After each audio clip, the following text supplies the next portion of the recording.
Stay with us as we have further updates coming out of the United States coming up next. In a major escalation of the Trump administration's immigration crackdown, U.S. Border Patrol agents arrested at least 81 people in Charlotte, North Carolina over the weekend. The arrests, which took place in a 5-hour span on Saturday, were led by Gregory Bovino, a senior border official. Many of those arrested had significant criminal and immigration histories. The mass deportation efforts have drawn strong backlash, with protests erupting in Charlotte and accusations of racial profiling and illegal detentions. North Carolina Governor Josh Stein condemned the raids, stating that the aggressive tactics were sowing fear and division in local communities. The raids were a direct response to local authorities' refusal to comply with federal detainer requests. Alison joins us once again. 81 arrests in just 5 hours of this operation. What are your thoughts on how the Trump administration is conducting these immigration raids? Of course, you bear in mind that these ICE agents frequently enter communities masked. They arrest people, some say, in a forceful and violent manner. Is this designed to send a political message, as well as, of course, launching this, as Donald Trump campaigned on, the biggest deportation plan in American history? Oh, yes, this is a huge political show. It's one of the planks that Donald Trump was elected on, which is deporting or getting rid of illegal immigrants. And as we will see with his latest deportations, we're not talking about, rule of law, investigations, et cetera, calls for, for appeal. We're talking about a big show. You have the federal agents coming in dressed in a way that does, it shows authority at the lightest, but it also, as you said, can instill fear into local residents and division and tension. But that is part of the big show. We're coming here and we're getting rid of these people, and ICE are coming in, and they are above the state lines. They are above the state authority.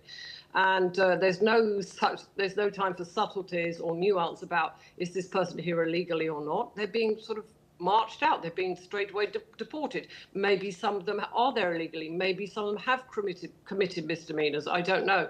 But this isn't about subtleties. This isn't about weeding out some from others. This is about a show of force, and this is designed to appeal to Donald Trump's MAGA, Make America Great Again camp, and also show that he's doing good on his electoral promises.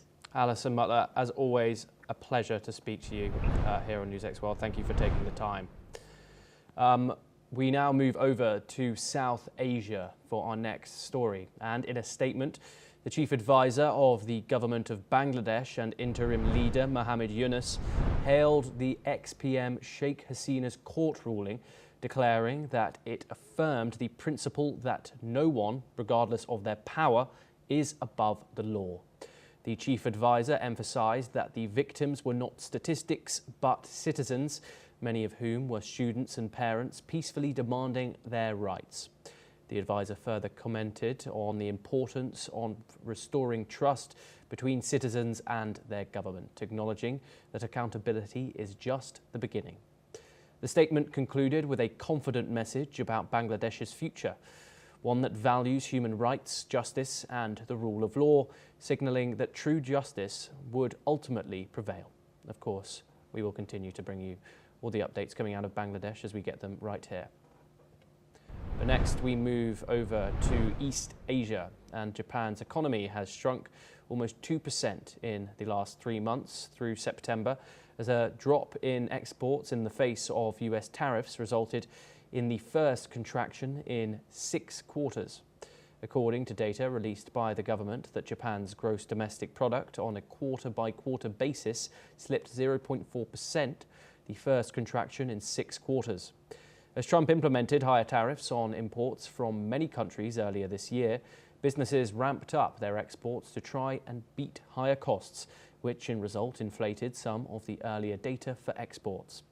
Meanwhile, some analysts say that a 9.4% quarter-on-quarter drop in private residential investment, which translates to a 32.5% drop in annualized terms, was mainly due to revisions of Japan's building code that caused housing starts to plunge after they took effect in April, the start of Japan's fiscal year.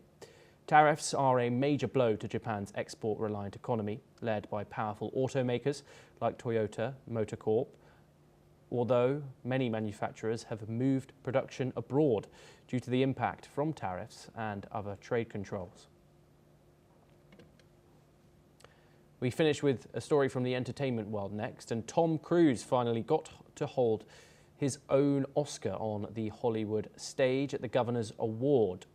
The 63-year-old Cruise, a four-time Oscar nominee who has never won the award, was chosen for work in films from Risky Business to 2 Top Gun movies and the Mission Impossible franchise. He has also become a prominent champion for the movie business as it faces competition from streaming and social media. Honorary Oscar statuettes were handed out to Cruise and 3 others selected by the Board of Governors of the Academy of Motion Pictures and Sciences. Accepting his award, Cruise talked about how seeing movies in a theatre impressed him as a child, while also emphasising on the power of cinema. Let's in fact take a listen in to his winning speech. Price of admission, when I didn't have enough, I just figured out a damn other way to get in that theater, So cinema, it takes me around the world.